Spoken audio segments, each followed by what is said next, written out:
natapos ang buwan ng kababaihan. At ito po, mahal na mahal ko po ang kababaihan ng Montalban.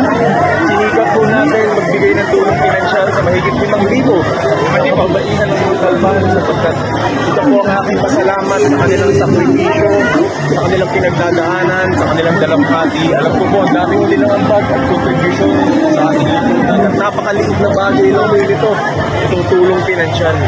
Kung kukumpara mo sa mga tungkulin at bigat ng obligasyon ng mga kababaihan ng Montalban, mapansin nyo, mahigit 5,000 kababaihan ng Montalban. Pinili mo natin sila, sinigurado mo natin na magbigay ng tulong. Bago mo magtapos yung buwan ng kababaihan, tayo po ay nakiisa tumulong sa mga kababaihan. Sila nanay, hindi lang naman sila ate, hindi lang sila lola, hindi lang sila kaibigan, sila rin po ay nagtatrabaho at tumutulong sa mga bahay-bahay.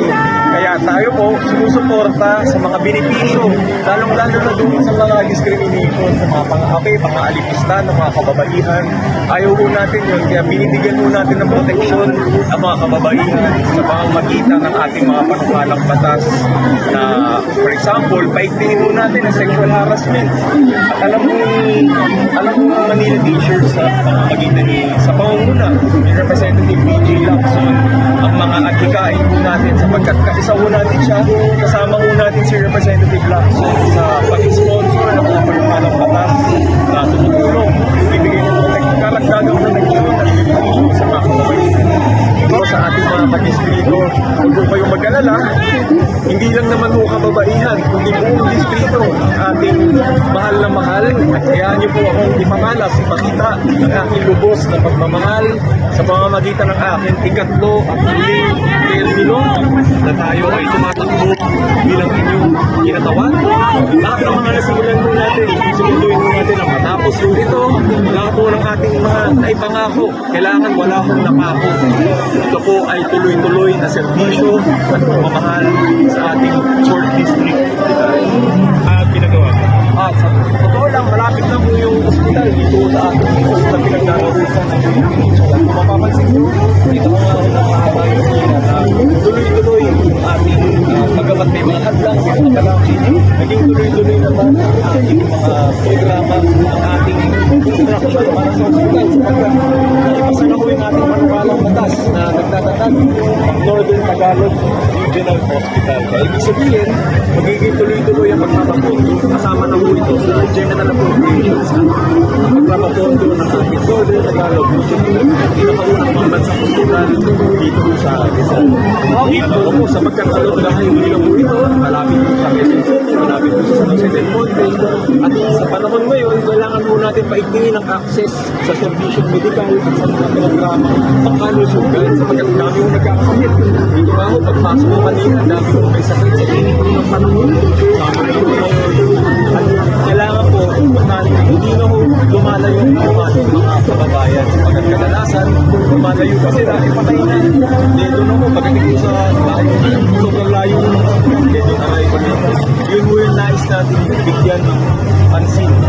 DOH na 80% na po construction ng hospital. Nandiyan po yung lahat ng servisyo na ready na po.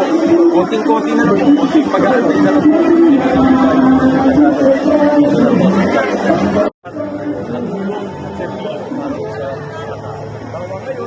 Mahigit 1,000 mo ang ating natuloy. 5,000 doon sa 1,000, solo terrace, 1,000. Pinili mo talaga natin yung mga kulispada, yung mga nabibigyan ng para ko, mas marami po tayo matulungan. Ako sa aking ikatlo at huling termino, tutuparin ko po lahat ng aking naipangako noong nakaraang 6 na taon sapagkat ako po ay hindi ako sanay na napapako ang aking mga pangako. Kaya gagawin po natin ang lahat na ating pwedeng gawin upang maitupad ang ating mga pangako na sa loob ng 9 na taon matupad yung ating mga programa at servisyo para po sa ating mga kapustalan at kabayan.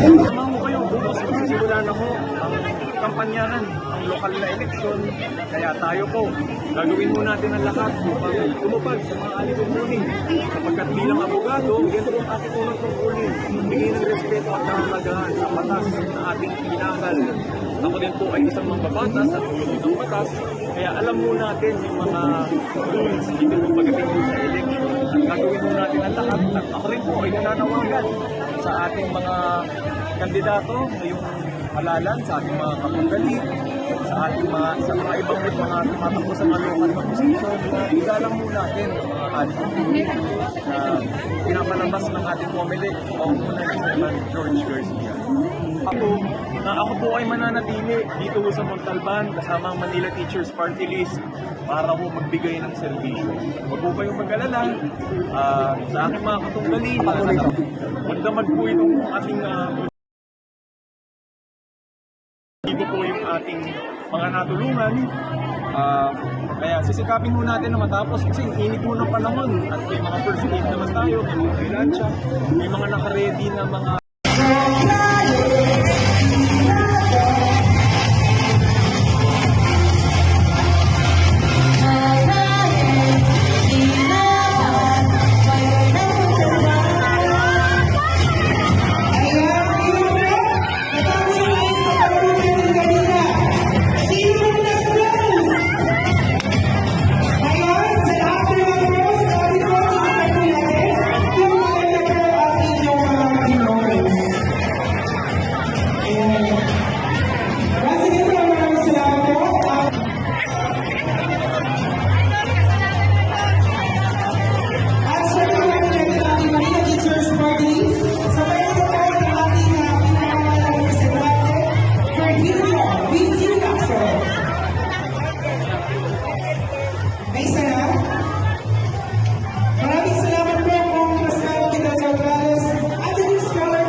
sabi ni Nanay, maraming salamat po sa tinatawag sa binigay ng ayaw ng salamat sa buong salamat.